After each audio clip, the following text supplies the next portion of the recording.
बाबू सुद्धा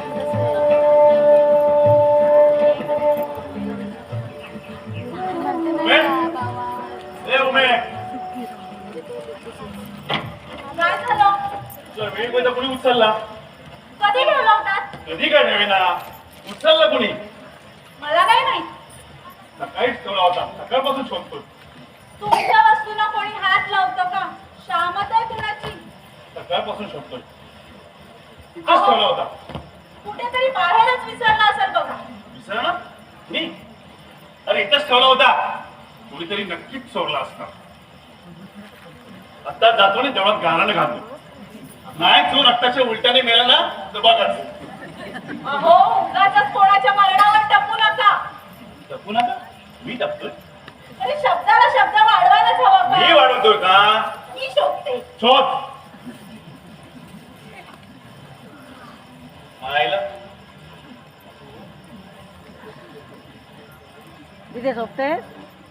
काय झालं? अण्णा मोठी भविष्यवाणी उच्चारतात. पुन्हा महाभारत घडणार. अरे पण महाभारत घडणार कसं? त्यासाठी 100 पोरं काढायला गांधारी नको? अहो तुझ्यात आहे ती धमक? शी, काहीतरीच काय बोलताय. त्यात ठीक आहे. आपल्याला एक सुरेश झाल्यावर तुझा नाही का कारभार आटोपला? तुमची मालक कुणबीन आहे ना टोणटोणीत, तिला म्हणा गांधारी. बनवले असते का? पण तिच्याशी लग्न नको करायला. नाहीतर मायला ते दुर्योधन दुःशासन उलटे निपजायचे. अनवरस करा की लग्न मालांशी. तुम्हाला कोणी अडवले? केलं असतं. तो त्याला कायदा गाढव आहे. मुसलमान असतो ना तर केलं असतं लग्न. होत आहे ना मी गावचा. अण्णा म्हणतात फोत म्हणजे गावचा आदर्श पुरुष. शिवाय लग्न एकच करायचं. हा आता बायका ठेव चोरून हव्या तेवढ्या. त्या अण्णा नाही म्हणतात, मी म्हणतोय. आणि तू समजा तू असताना जर का मी दुसरं लग्न केलं तर त्याला हे गावाला तोंडात शेण नाही का घालतील आदर्श पुरुषाच्या? हा, मोठे गावाला भीता. हा आता रोजची भेंड्याची भाजी घेऊन कंटाळा आलाय. कधीतरी आपलं वांग्याचं भरीत वगैरे. अशी किती वांगे भरी त्यासाठी ठेवले तो? सध्या तरी एकच महाजन. सापडला काय वेळी कोणता? मला इथं सापडत नाहीये. आता जातो नेहमी सारखं राबताना कुणीतरी आपल्या वाड्यावर तडपडतच असतो. आता जातो सगळ्यावर बोलावं मारतो. भावकाई व भावकाई तू अशी लसशील इथून तेथून. चूक करणाऱ्याला प्रायश्चित्त दे रे. माझ्या घरातून एक वेळी कोणता नाही साधलाय. त्या गावातील कुणी कुणबी महार तांबा चोरात आणि भेटला असेल तर त्याला समज दे रे. आणि जर का नाही कुणी ऐकला तर नाही सांगत गो, नाही सांगत.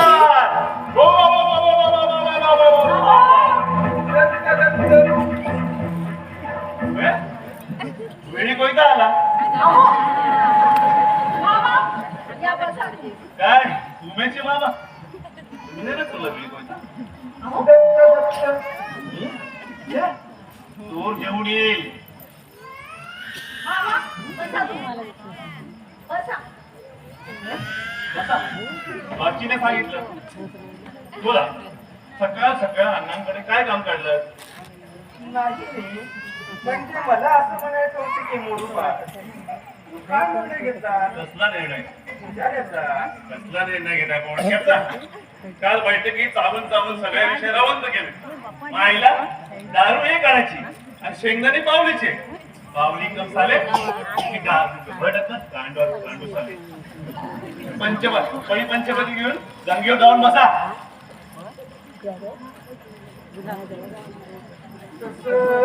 गंगेवर बसायला सुद्धा लायकी लागते. नुसतं जन्माला ब्राह्मण असून चालत नाही. का गेला? कर्मही असावं लागतं. तोंड सांभाळून. बायकोचा मामा आहेस म्हणून सोडून देतोय. पण ह्या पुढे असं काय जर बोललास तर त्या दत्ताची 3 तोंड आहेत ना अशी तुझी करून ठेवेन. लक्षात ठेव.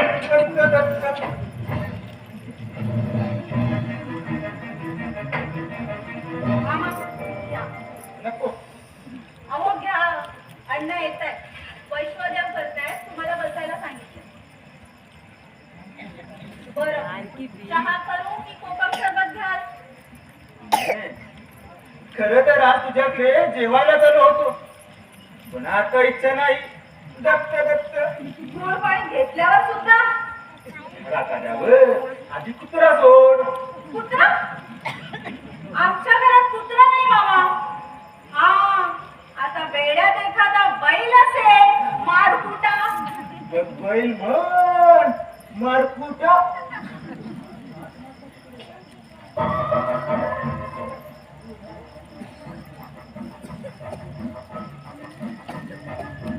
भीमरूपी महारुद्र वज्र हनुमान मारुती होणारे अंजनी सुद्धा हा प्रवंचना महाबळी पुत्राचा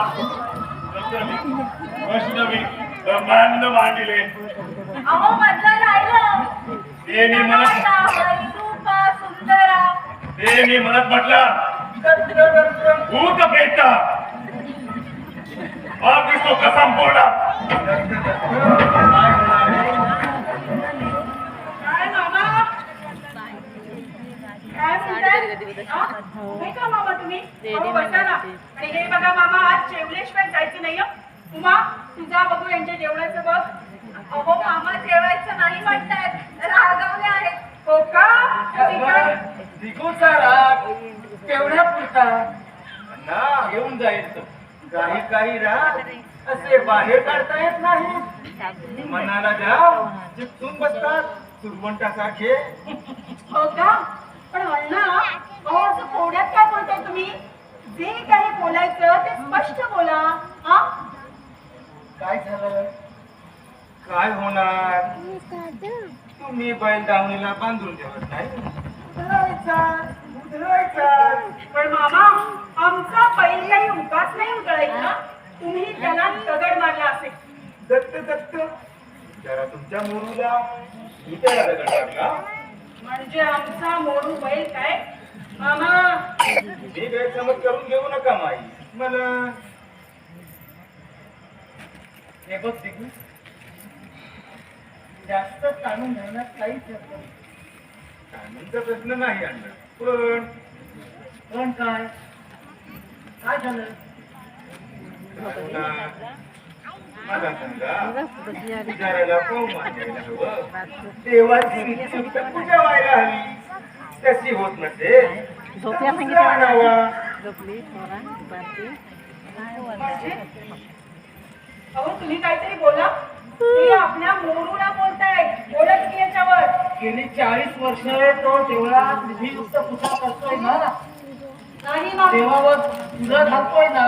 मग तो मला संबंध येतोच कुठे? अण्णा, मला काय म्हणायचंय, मगाचपासून ते सगळं आपल्या मोरूला बोलताय, बरोबर? पण मी म्हणते, आपल्या एकट्या मोरूला दोष देण्यात काय अर्थ आहे? हा? शिवाय त्याचं मूळ वय आहे. आपल्या मोरूला दोष देण्यात काही अर्थ आहे का? हे बघ सावित्री, हा? मीही त्याच्या अशा वागण्याला कंटाळलो. त्याच्यावर कितीही संस्कार